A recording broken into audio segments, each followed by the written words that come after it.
Pemirsa hendak kabur ke Malaysia, bandar narkoba dan penyetor uang ke mantan Kapolres Bima ditangkap. Pelaku ditangkap di sebuah kapal kayu di perairan perbatasan Malaysia-Indonesia di Kabupaten Asahan, Sumatera Utara.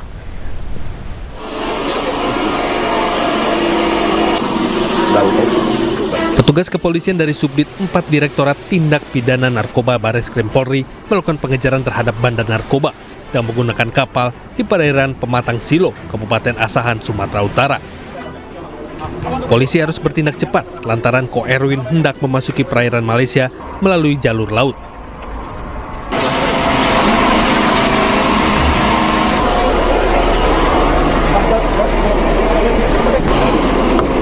Welcome to jungle. Tepat sebelum memasuki teritori perairan Malaysia, Bareskrim Polri berhasil menghentikan laju kapal kayu yang digunakan Ko Erwin untuk melarikan diri.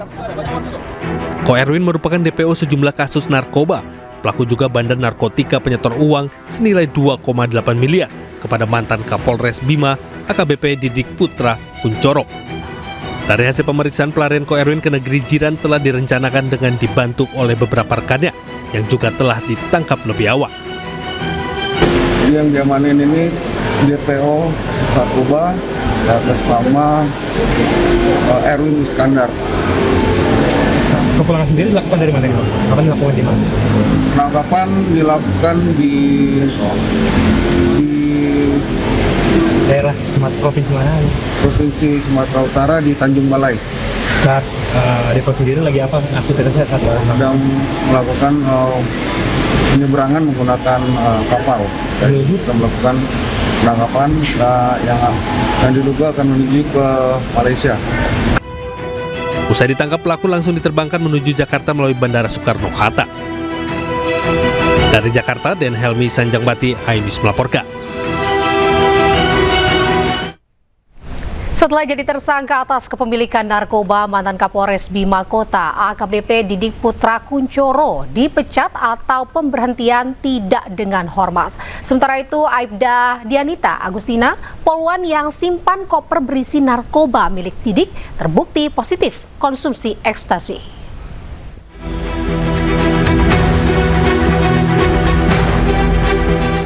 Narkoba bisa merayu siapa saja untuk menggunakannya, termasuk oknum anggota polisi.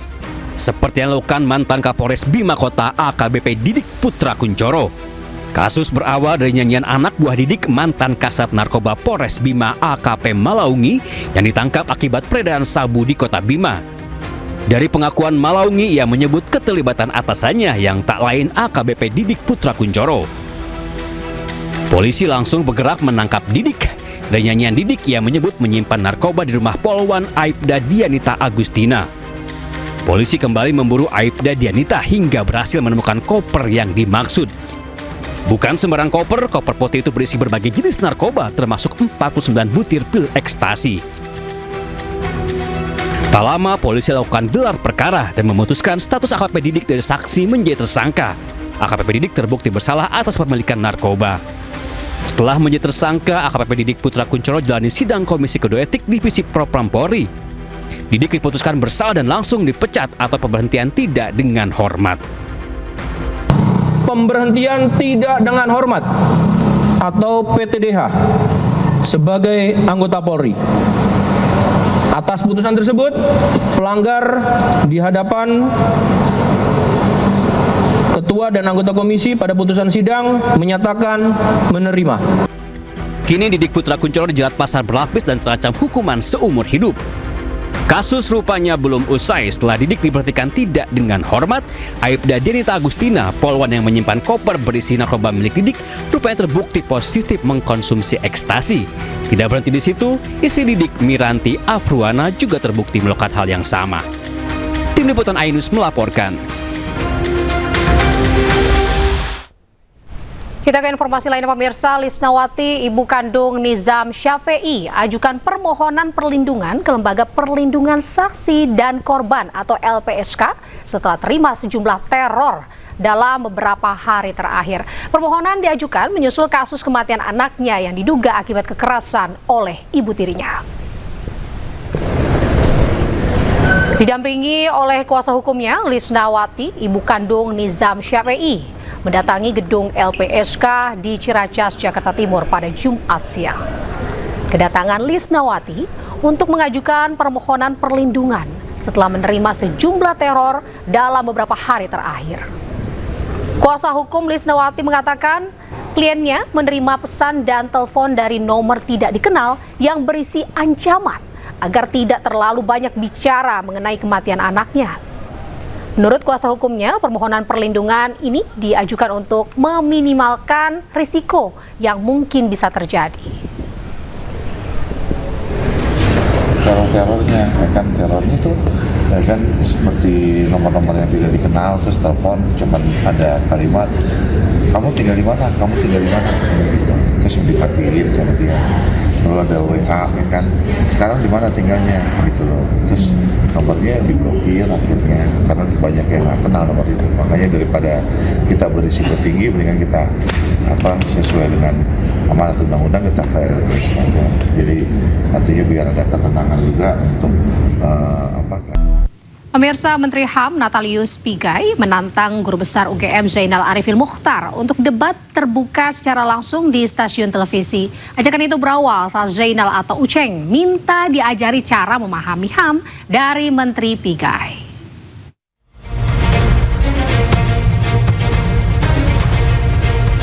Berawal dari saling berbalas cuitan di media sosial, perseteruan Menteri HAM Natalius Pigai dan Guru Besar UGM Zainal Arifin Mokhtar atau Uceng kian memanas. Adalah Uceng yang pertama kali menulis di media sosial tentang keinginannya untuk belajar memahami HAM dari Pigai. Di akun X, Uceng menulis jika ia ingin sekali berdiskusi dan berdebat dengan Pigai tentang kasus HAM di Indonesia.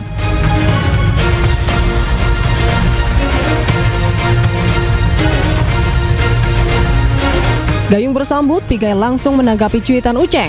Namun Pigai ingin debat dengan Profesor UGM itu disiarkan langsung di TV nasional.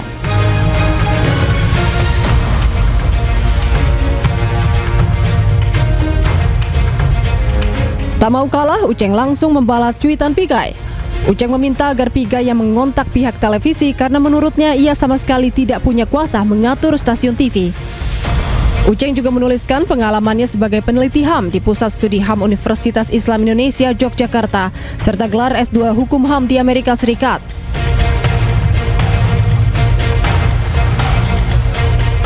Bukan tanpa alasan, ajakan debat terbuka itu disampaikan Uceng. Sebelumnya, Pigai menulis cuitan panjang di media sosial. Ia menuliskan perjalanan hidupnya sebagai korban HAM hingga menjadi orang nomor 1 di bidang HAM. Pigai juga menulis jika Zainal Arifin Mokhtar hanya seorang guru besar yang dibesar-besarkan.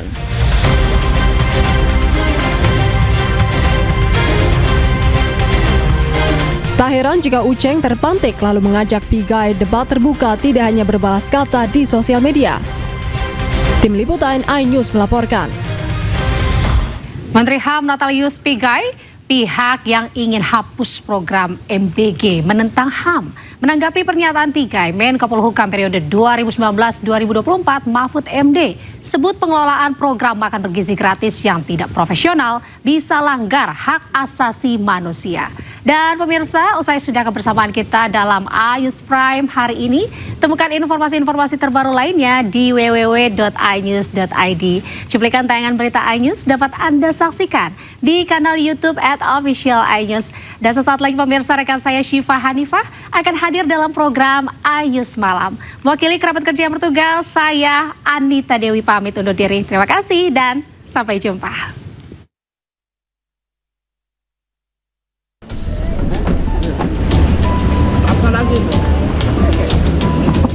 Menteri Hak Asasi Manusia RI Natalius Pigai menyebut penolakan terhadap program MBG, Sekolah Rakyat dan Koperasi Merah Putih merupakan tindakan yang menentang HAM. Menurutnya, program MBG dan program lain pemerintah merupakan program yang berpihak kepada rakyat dan sejalan dengan prinsip HAM. Sementara itu, Pigai juga sampaikan ia tidak melarang masyarakat mengkritik program pemerintah, namun masyarakat diminta sampaikan kritik secara membangun tanpa menghilangkan program.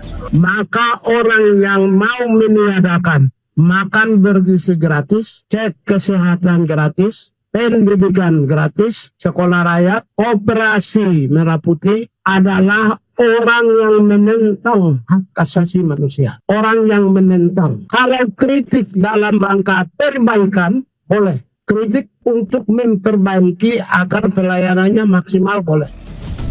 Sementara itu, menanggapi pernyataan Pigai, Menko Polhukam periode 2019-2024 Mahfud MD menegaskan bahwa pengelolaan program makan bergizi gratis yang tidak profesional dapat melanggar hak asasi manusia. Barang siapa yang menghalangi program pemerintah untuk MBG, kemudian Koperasi Merah Putih, sekolah rakyat yang murah dan sebagainya, itu berarti menentang HAM. Tetapi juga ingat, siapapun pemerintah yang mengelola negara ini dengan tidak profesional, menimbulkan korupsi dan keborosan di sana-sini, menimbulkan ketidakimbangan pemanfaatan antara keperluan diplomasi dan keperluan rakyat, itu juga melanggar HAM.